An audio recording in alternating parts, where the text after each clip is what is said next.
Hey guys, what's going on? Welcome back to vinylalbumcovers.com. This is Ed, and welcome to another episode of Going Off, i.e. Tales Inside My Car. So I got to thinking, as I often do, about the sound of things. And some people have said some very interesting things on Twitter about the last video I did with regard to, why does music sound so bad these days? And one guy said something that I thought was interesting. He said that, well, it sounds bad because it's all digital. And I got to be honest, there was a time when I would have agreed with that, statement. It's not without, that's not a groundless statement to make. It's really not. I remember very clearly when I first went to audio engineering school, we learned on analog tape. I'm to be clear, I'm 50 years old, or I will be 50 in just a couple of weeks. So it's basically 50. And so I went to school back in 1994, which was right at the edge of the end of analog and the beginning of digital. In fact, the beginnings of digital were already beginning to surface in recording studios, certainly in the one that I was learning from. We had both. All the studios were outfitted with analog, but the A studio was analog capable, but it was predominantly outfitted with a Mitsubishi 48-track digital machine, digital tape recorder. Of course, now we know these things to be the devil, but at the time, this was cutting-edge technology, and everybody was very excited about it. I'll talk more about that in a minute. But at the time, this was the coolest thing in the world. Just like CDs were the coolest thing in the world back in the very early 80s when they originally surfaced. The same kind of thing. And everybody wanted to record on the digital tape deck because they thought it was the coolest thing in the world. And there are things about it that are very cool. I mean, if you're recording tape, if you're recording onto tape, you better use some kind of noise reduction. Generally, it was either DBX, which was the preferred noise reduction system in the studio, or Dolby A. Dolby A has become problematic over time, but those were kind of the two things. So get Dolby B, that cassette crap, and Dolby C out of your mind, because it's nothing we used. Or Dolby HX Pro. Those are all consumer things.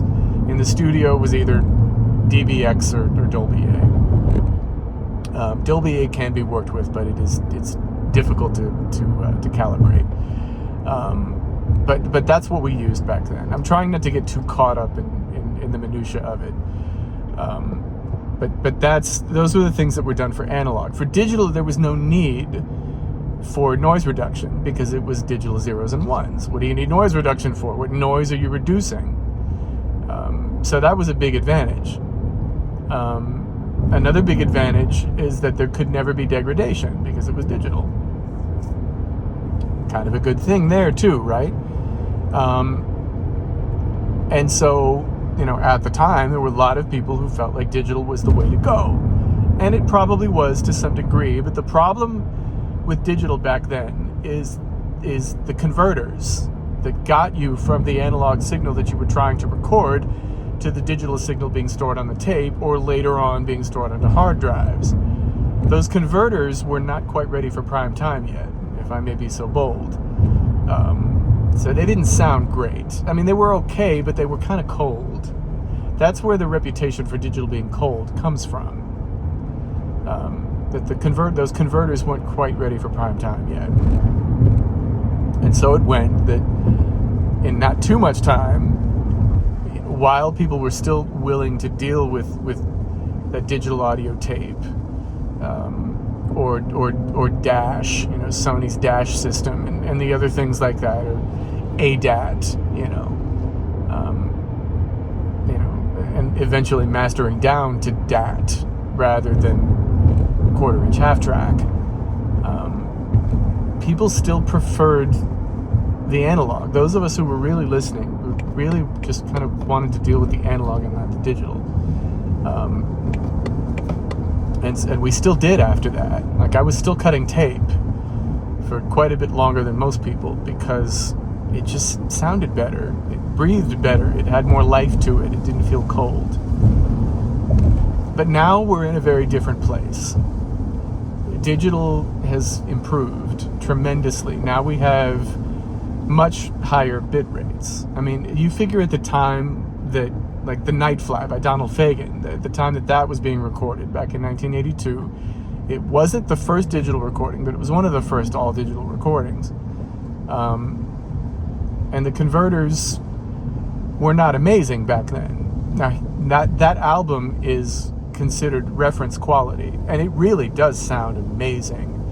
I mean, Roger Nichols was a wizard back then, and Elliot Shiner and the guys that worked on that record, they knew how to make it work, and they knew how to sculpt the sound to make it work, and it does. I mean, it's a great sounding album. No matter what medium you buy it on, as long as it's not cassette, it sounds absolutely incredible. I just picked up, not too long ago, Mobile Fidelity Sound Labs one-step cut of it. It sounds amazing. I didn't think it could sound better, but it does. On an analog form, it's an amazing sounding album. It sounds incredible. But every version I've ever heard of it sounds incredible, and I have several versions of it that I just absolutely love. But my one-step has become kind of my go-to for it. It's a great sounding album. Anyway, but that was the exception to the rule. A lot of those digital recordings, like if you think of like In Square Circle by Stevie Wonder, or Characters by Stevie Wonder,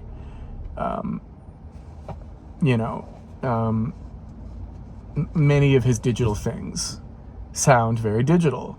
They sound weak. They lack punch. It lacks life. It is a lot of that Stevie Wonder stuff from that period is kind of, those are the poster children for everything that's wrong with digital recording. It is what it is. And there are other things too, to be certain.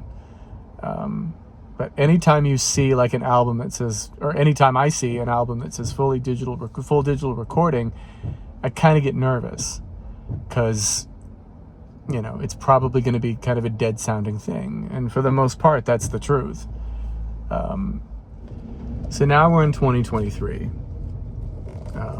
And the differences between analog and digital are much smaller, especially when it comes to what you can hear versus what you can't hear. To be clear, let me get auditory on you for a second. Our hearing goes from 20 to 20K, and that's only under the best circumstances. That's the outer limits on both ends of the spectrum of what our ears are capable of. I am basically 50 years old. I'll be 50 in 2 weeks. I do not hear all the way up to 20K. I do not hear all the way down to 20. I just don't. And you probably don't either. You looking at this right now, you probably don't hear all of it. Most of us don't. And so, we've got, the point in my going there is that digital goes higher than 20K now. CDs were good for 20 to 20K. That's what they did. That was the frequency range in which they operated. And we were perfectly fine with that. But as time has gone on, digital goes higher now. Now we have high-res digital, which can go all the way up to like 96K and 192, and the bit rates have increased. Now we've moved from bit depths of like 12 bits up to 16 bits, which is what CDs naturally are, 1644. But we go up to like 24 now, 32, and it's madness. It's unnecessary, is what it is. It's completely unnecessary. It sounds great though, but at some point we have to start asking ourselves, like, what can you hear? I mean, really, what can you hear? It is true that you can perceive signal higher than 20K. You definitely can. You can also perceive signal lower than 20. That's true. It's absolutely true that you can. But again, even with that, you're not getting much higher than that, or much lower than the two outside numbers I gave you. You're just not. It doesn't work that way. That's not reality. So again, what do you think you're actually hearing? Audiophiles absolutely kill me with this, because it's like they want the absolute highest bit rate because they claim they can hear the difference. I'm sorry to be a wet blanket on this rainy Sunday afternoon, but the truth is, you can't hear it. You can say that you can all day long, but I'll never believe you. You cannot. You just can't. It's just false. Human hearing can't pick that stuff up. Just can't. It's just a statement of fact. If that makes you uncomfortable, so be it, but you can't. You just can't. It is what it is. So there's no point in doing it to yourself. None. I will say that because of that fact, to suggest then that analog is better is also not true. Because digital is already operating out of the limits of your hearing. It just is. And you can go, well, digital is zeros and ones, right? Zeros is a representation of sound, but it's not the sound itself. And that's absolutely true. You're right. It is. The improvements in digital have become so great, and they'll probably keep getting greater. I don't think it's over yet. But you're not going to hear it. And really, like, in terms of the improved dynamic range that digital will give you, you won't hear it in most music. It's not going to matter. Unless we're dealing with like symphonic performances, which I certainly don't spend any time listening to. I'm not a classical fan. I'm not into symphonies or stuff. That's just not my thing. I can appreciate the sound of a beautiful symphony, but I'm not going to listen to that in my spare time. I'm an R&B fan. Like, you know this about me. It's not my preferred listening style. It's not my preferred genre. So I don't care about it. I just don't. I'm sorry, but I don't. Please forgive me if it bothers you. But even then, you're just not going to hear it. And that's really what this whole thing is about. If I may bring this to a point, the improvements that exist, you can't hear. You just can't. Is analog better than digital? For you, maybe it is. For you, maybe it's not. For me, it is. But that doesn't make me right. That just means it's my preference. Why is it my preference? Because it does have a different sound to it. There is a different sound.